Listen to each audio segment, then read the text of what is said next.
Bismillahirrahmanirrahim. Assalamualaikum warahmatullahi wabarakatuh. Amin.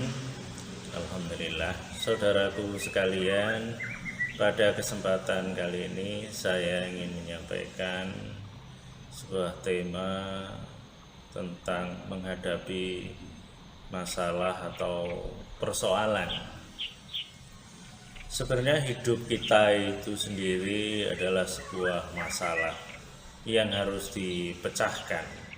Sedang masalah hidup ini banyak dan semuanya harus diselesaikan dengan baik.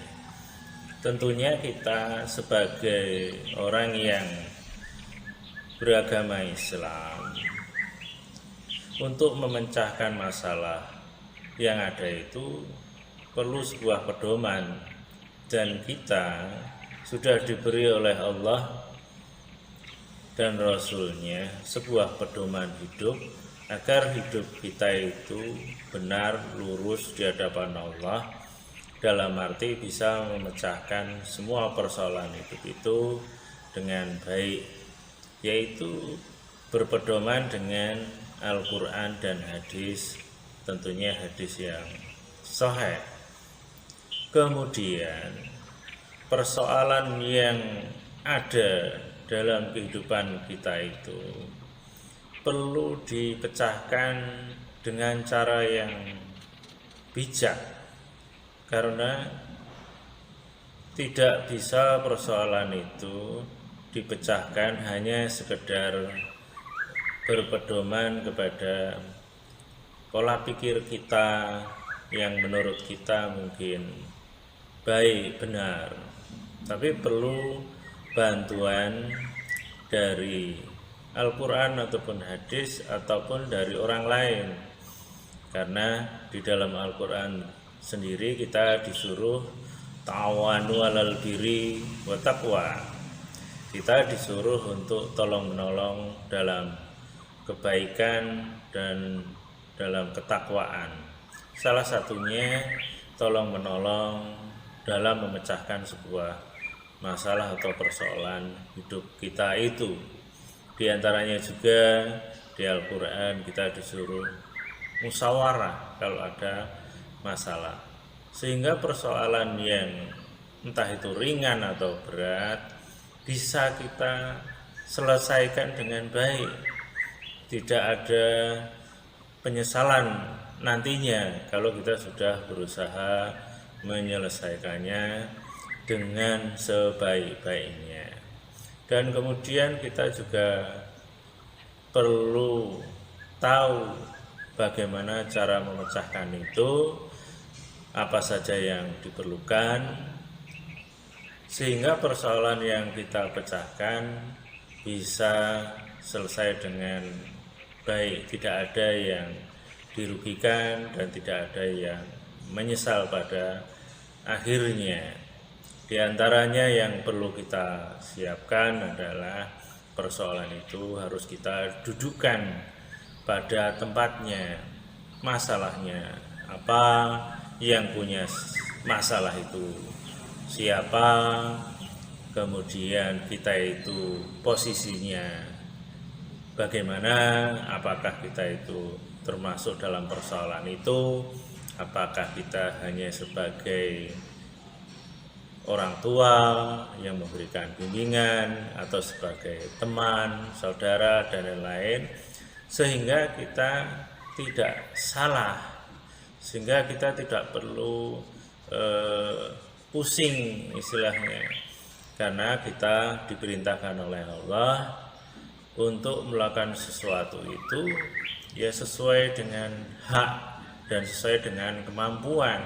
Bukankah kita juga diajarkan dalam agama itu, umpamanya haji itu kan kalau mampu, kalau tidak mampu ya tidak diperintahkan. Seperti sholat juga begitu, kita diperintahkan sholat berdiri, kalau tidak bisa ya duduk, tidak bisa ya berbaring, kan seperti itu. Masalah juga demikian, kita kalau bisa membantu memecahkan masalah ya kita bantu, kalau tidak bisa ya kita jangan memaksakan diri sehingga kita itu jadi pusing atau jadi gelisah atau menjadi sebuah beban bagi kita. Dan itulah yang harus kita pahami. Dan juga dalam memecahkan itu kita tidak boleh tergesa-gesa, tidak boleh terburu-buru. Kita harus berpikir 2, 3 atau lebih, karena boleh jadi apa yang kita anggap itu benar ternyata belum bisa dikatakan benar, karena ada sisi-sisi yang lain yang mungkin tidak kita ketahui. Maka perlulah di situ musyawarah dengan baik, menurut sudut pandang A gimana, sudut pandang B gimana, kemudian akibatnya kalau begini bagaimana, kalau begitu bagaimana, sehingga tidak ada sebuah penyesalan nantinya karena kita memutuskan sesuatu, menyelesaikan sesuatu dengan tergesa-gesa, dengan terburu-buru. Nah, itu sangat penting karena semua persoalan yang ada di dalam kehidupan kita itu, baik yang kecil atau yang besar itu kalau tidak diselesaikan dengan baik, maka bisa merusak suasana. Umpamanya hubungan suami dengan istri, hanya masalah makanan yang mungkin keasinan atau sayur yang inginnya sayur A malah nyayur B, umpamanya seperti itu.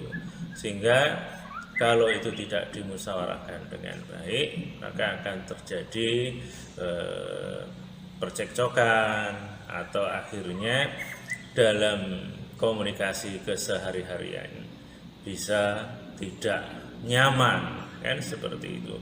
Begitu juga dalam pekerjaan, dengan teman, dengan saudara atau siapapun, masalah itu juga harus kita bicarakan dengan baik, harus ada musyawarah ataupun komunikasi yang baik. Jangan sampai komunikasi itu hanya sebagian, yang lain tidak diberitahu umpamanya, sehingga ada pihak-pihak yang mungkin merasa terzolimi dan lain-lain sebagainya. Untuk itu mari kita belajar mengamalkan agama ini dengan sebaik-baiknya.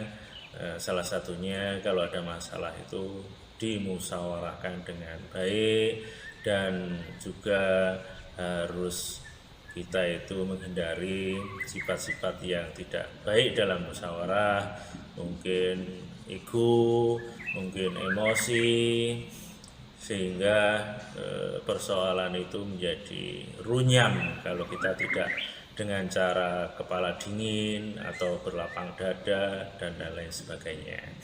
Dan mudah-mudahan apa yang saya sampaikan ini bisa bermanfaat bagi kita semuanya, termasuk bagi saya. Dan kalau ada yang kurang pas, saya mohon maaf. Akhirul kalam. Assalamualaikum warahmatullahi wabarakatuh.